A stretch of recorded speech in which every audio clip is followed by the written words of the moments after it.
Also, the great thing with this system is if you go to your iTunes, see at the bottom here, Land Rover's got a tick by it.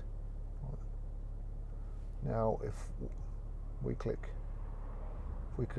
play, I'll turn it down on here.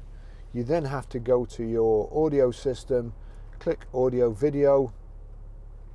You've got my music here. If it's not already playing, this will play. When I turn this up,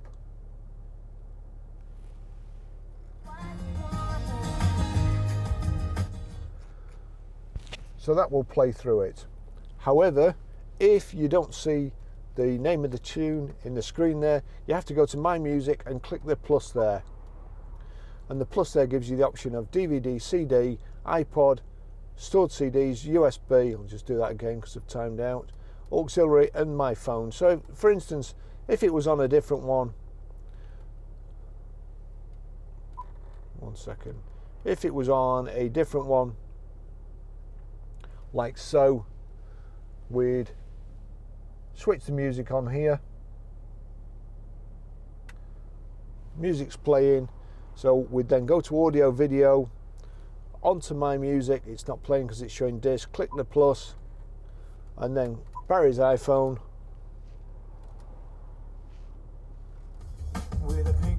there you go, that's it playing. That's how you do it.